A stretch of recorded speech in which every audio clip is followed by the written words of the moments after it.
Graça e paz. Chegou a segunda parte do nosso devocional queridinho. Olhai para os montes, de onde vem o nosso socorro. Vem do céu sobre nossas vidas, trazido pelo Espírito Santo de Deus, que ministra aos nossos corações e que está falando conosco nesta semana, dentro de Atos 9, dos versículos 1 ao 20, a conversão de Saulo, que vamos olhar para ela agora com os olhos da alma e buscar também em nossa vida. Se não estamos aí cegos com verdades que são verdades apenas para nós, que são verdades que nos foram passadas, mas que talvez não sejam as verdades. A verdade que Deus quer que nós entendamos. A palavra do Senhor diz: conhecereis a verdade, e a verdade vos libertará.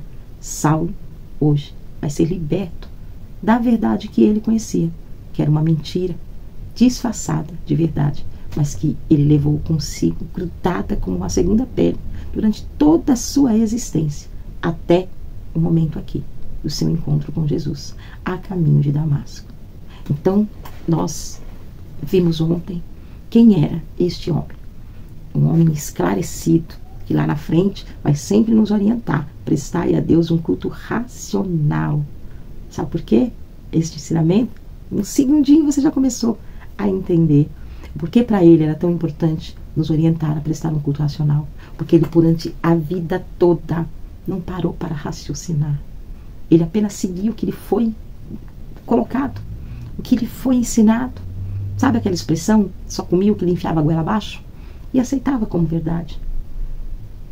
E ele nos orienta, após o seu encontro com a verdadeira verdade, não prestar um culto irracional a Deus. Não aceite coisas que tentem te colocar, se tentarem vos pregar outra verdade que não esta. Não aceitem. Ele nos orienta com conhecimento de causa, porque passou na sua própria pele por todos os ônus que nos trazem viver acreditando em verdades que não são a de Deus para as nossas vidas. Versículo 4, vamos hoje ao nosso versículo do dia, onde nós vemos a palavra do Senhor nos dizer: e, caindo por terra, ouviu uma voz que lhe dizia: Saulo, Saulo, por que me persegues? Nós vemos que o primeiro momento, o primeiro ato que vem sobre a sua vida, como eu disse aqui no episódio de ontem, Saulo tinha em si a certeza, a convicção do saber tudo, do ter o conhecimento de tudo. Tinha nas suas mãos poder para colocar em prática, segundo o seu falso entendimento da verdade, aplicar aquilo que ele julgava correto. Era um homem de poder, de autoridade. Nós vimos ontem que ele pediu nas sinagogas cartas para prender os cristãos, que ainda não eram conhecidos como cristãos, né? Os seguidores do caminho. E lhe foi concedida essas cartas. Olha, irmão, se alguém chega numa sinagoga onde tem todo um protocolo, nós não estamos falando de coisa feita, não, mas tudo com protocolo. Não dariam essas cartas a qualquer um. Era necessário ser alguém que tinha um valor, uma estima no meio dos homens da sinagoga, dos grandes, por assim dizer, da sinagoga. E Saulo sentia-se um como eles, porque ele sentiu esta liberdade. E eu estou passando por aqui, eu vou para Damasco, eu tenho umas coisas para fazer. Sabe o que eu vou fazer? Vou dar uma paradinha aqui na sinagoga, vou pegar umas cartas e daqui para lá eu já vou sair fazendo a limpa, fazendo o arrastão. Que passar de seguidor do caminho na minha frente, eu já vou arrebatando, sabe? Porque ele tinha poder para isso, na terra, segundo o seu conhecimento. Então ele já era o grande Saulo, que oprimia, que começava, que intentava contra os cristãos. Nós vemos que o próprio Senhor Jesus lhe chama de meu perseguidor. Por que me persegues? Tanto já era a fama deste homem. Vamos ver também lá na frente que os discípulos demoram um pouco, ficam com um pouco de ressalva, que gente, é Saulo.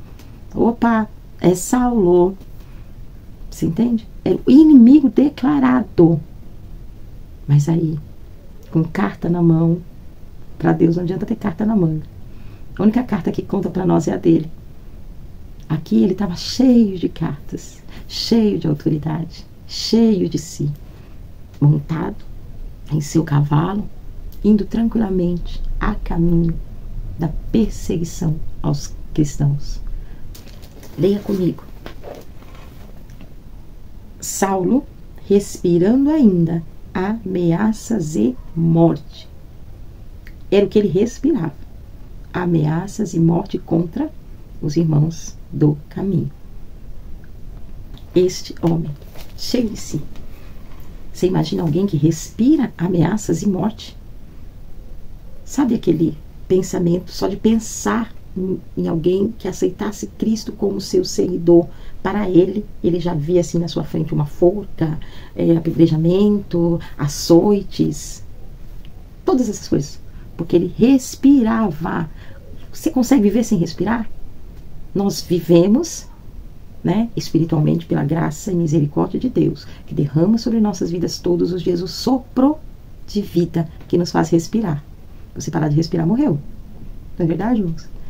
A vida deste homem era isso, respirar ameaças de morte contra os do caminho, contra Cristo. Mas, irmãos, para nós nos colocarmos diante do Senhor, é necessário nós descermos. A palavra do Senhor diz que nós precisamos ir à olaria, descer com Cristo, descer ao Senhor, descer aos pés da cruz, para que a boa obra se realize em nossas vidas. Às vezes até sendo conhecedores, não podemos em nenhum dos episódios dessa semana nos esquecer de que estamos falando aqui de uma pessoa que se julga religioso, que já julgava conhecer a Deus e a sua vontade, mas que perseguia. Você sabia, irmãos, que ainda existem muitos Saulos perdidos dentro das igrejas de hoje, as igrejas modernas? Sim. Sim, infelizmente há muitos Saulos espalhados pela igreja moderna dos dias de hoje. Homens e mulheres que perseguem cristãos em nome da sua verdade, não da verdade de Cristo. Porque Cristo morreu para alcançar vidas, não para perseguir. Aqui nós estamos vivendo, esta semana, a história de um homem que perseguia aqueles por quem Cristo morreu, e vivemos hoje ainda vendo irmãos entre si, perseguindo dentro da própria igreja aqueles por quem Cristo morreu.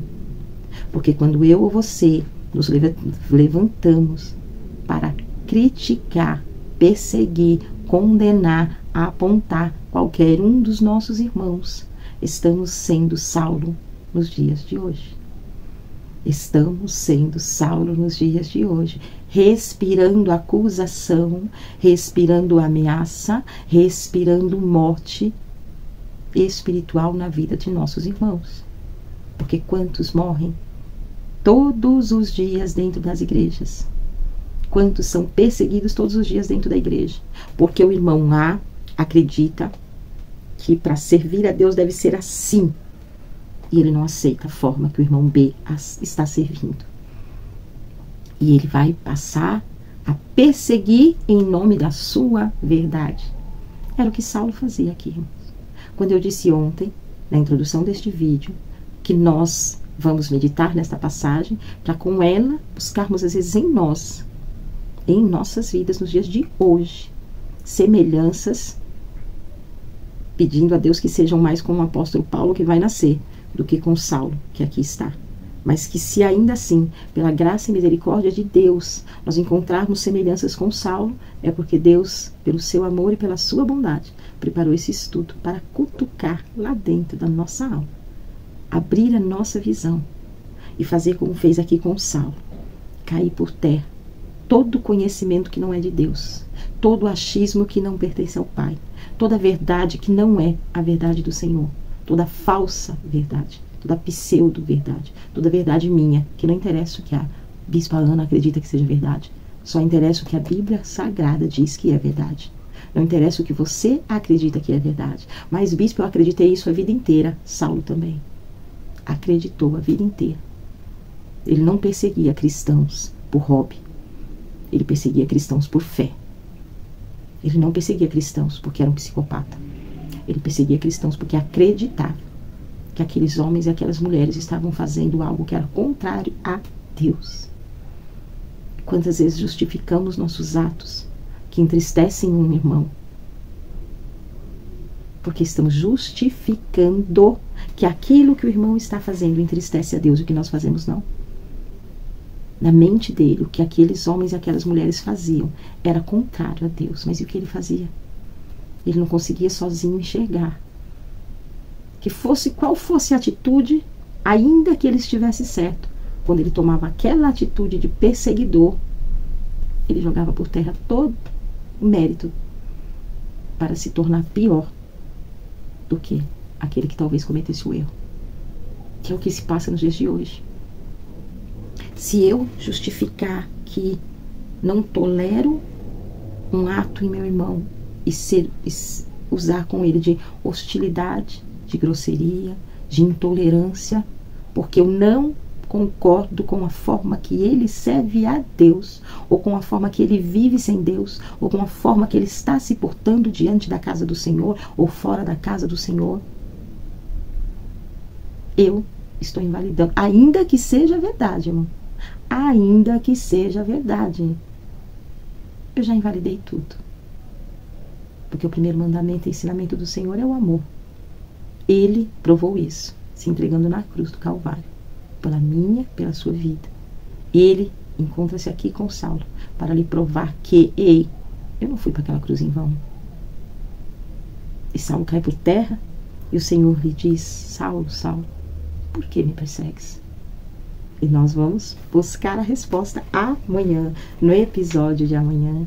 Muito obrigada a você que veio comigo até aqui. Não se esqueça de ativar o sininho de notificação para não perder a terceira parte deste ensinamento que já está falando grandemente ao nosso coração, como todos têm sido desta maneira. E eu só posso glorificar o Senhor por estar nos presenteando todos os dias com os seus ensinamentos dentro da palavra dele. Amém? Curte o vídeo, tá falando com você, compartilha. Se não for inscrito, corre e se inscreve. Vai maratonando, sai, ai, amei esse episódio e tem que esperar até amanhã. Tem, para completar esse aqui sim, mas tem aí vários temas já completos no canal. Maratona, aproveita, compartilha. Vamos crescendo na graça e no conhecimento de nosso Senhor, através dos ensinamentos que tão amorosa e bondosamente Papai tem nos preparado através desses vídeos, amém? E enquanto isso, e sempre, que o amor de Deus, a graça de nosso Senhor e Salvador Jesus Cristo, a doce consolação do Espírito Santo de Deus permaneça aí, sobre a tua casa, sobre a tua vida, sobre toda a sua família, hoje, amanhã e sempre, para sempre, até que nosso Senhor venha buscar a igreja,